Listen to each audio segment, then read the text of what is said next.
Dan di antara kabar gembira yang Allah Tabaraka wa Ta'ala janjikan bagi kita semuanya adalah Allah Tabaraka wa Ta'ala akan kembalikan kita ke tempat asal kita, ke tempat nenek moyang kita dulu berasal. Di mana? Di surga Allah Tabaraka wa Ta'ala.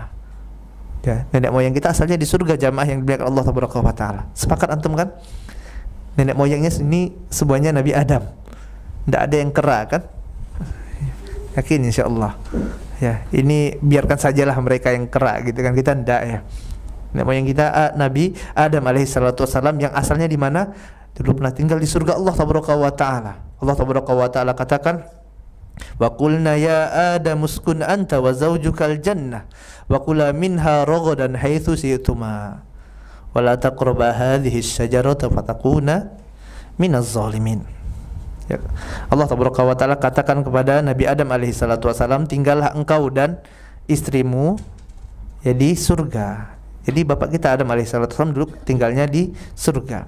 Kan tapi karena suatu kejadian sehingga Nabi Adam alaihi salatu wasallam ya dan istrinya ini diasingkan ke dunia. Sewaktu bermaksiat kepada Allah Tabaraka wa Ta'ala, Allah Tabaraka wa Ta'ala bilang jangan dekati pohon ini, ternyata dimakan. Maksiat pada Allah Tabaraka wa Ta'ala, diasingkan ke dunia. Artinya asal tempatnya di mana? Surga, jamaah yang dimuliakan Allah Tabaraka wa Ta'ala. Allah Tabaraka wa Ta'ala juga mengatakan, qul nahbitu minha jami'a fa imma ya'tiyannakum minni huda faman tabi'a hudaya fala khaufun 'alaihim wa lahum yahzanun. Allah Tabaraka wa Ta'ala katakan, wahai turunlah kalian ya, wahai Adam, Hawa, turun kalian ke apa? Ke dunia. Qul nahbitu minha jami'a fa imma ya'tiyannakum minni huda, dan apabila telah datang kepada kalian petunjukku, kata Allah Tabaraka wa Ta'ala, datang petunjuk dari Allah Tabaraka wa Ta'ala, datang Al-Qur'an, datang hadis-hadis Nabi yang mulia sallallahu alaihi wasallam, maka ikutilah. Faman tabi'a hudaya fala khaufun 'alaihim wa lahum yahzanun. Dan barang siapa yang mengikuti hidayah tersebut, fala khaufun 'alaihim wa lahum yahzanun, maka tidak ada rasa takut baginya dan mereka juga tidak akan bersedih, kata Allah Tabaraka wa Ta'ala. Artinya agar kita dapat kembali ya ke tempat asal kita, di tempat bapak kita dahulu Adam alaihi salatu wassalam pernah tinggal, yaitu di surga Allah Tabaraka wa Ta'ala. Ya, maka kita harus mengikuti hidayah yang datang dari Allah Tabaraka wa Ta'ala. Ikuti petunjuk yang Allah Tabaraka wa Ta'ala sampaikan dalam Al-Qur'an dan disampaikan oleh utusan Allah Tabaraka wa Ta'ala, yaitu Rasulullah sallallahu alaihi wasallam dalam hadis-hadisnya. Yang mana dengannya kita akan sukses dalam pengasingan ini, sukses dalam kehidupan kita di dunia. Allah Tabaraka wa Ta'ala katakan, kullu nafsin dha'iqatul maut wa innama tuwaffayna ujurakum yaumal qiyamah faman zuhziha 'anil nar wa udkhilal jannah faqad faz.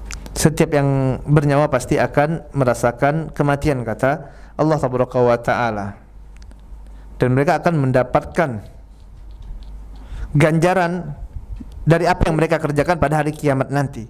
Faman zuhziha 'anil nar, dan barang siapa yang dia diselamatkan dari neraka dan masuk ke dalam surga, faqad faz, maka dialah orang-orang yang sukses, ya orang-orang yang berhasil, yang beruntung tadi. Jadi tolak ukur kita ya sukses ini, jamaah yang dimuliakan Allah Tabaraka wa Ta'ala, sebagai orang yang beriman, itu bukan dengan mengumpulkan harta sebanyak-banyaknya, bukan, atau bukan dengan mendapatkan kedudukan yang setinggi-tingginya, bukan. Itu mah kecil, ya rendah bagi orang-orang yang beriman. Tidak lama, paling berapa? 60 tahun, 70 tahun. Sebagaimana hadis Nabi yang mulia sallallahu alaihi wasallam, riwayat Ibnu Majah, amaru ummati ma baina sittina wa sab'in, atau kama qala sallallahu alaihi wasallam. Ya, umur umatku antara 60 dan 70 tahun, sedikit sekali yang lebih dari itu, kata Nabi. Ngapain? Ya, capek-capek cuman untuk 60 sampai 70 tahun. Orang yang beriman, jamaah, ini targetnya tinggi. Suksesnya apa? Masuk surga Allah Tabaraka wa Ta'ala. Ini yang kita upayakan. Kita capek-capek belajar, nuntut ilmu, kita bekerja, ya, mencari rezeki Allah Tabaraka wa Ta'ala. Kenapa? Agar kita bisa sedekah, agar kita bisa menginfakkan harta kita jalan Allah Tabaraka wa Ta'ala, agar bisa naik haji, agar bisa umroh, agar bisa menyantuni anak-anak yatim, menyantuni orang-orang miskin. Kenapa? Biar bisa masuk surga. Ya. Bukan untuk menumpuk-numpuk harta, untuk apa? Nanti ditinggalkan. Ya.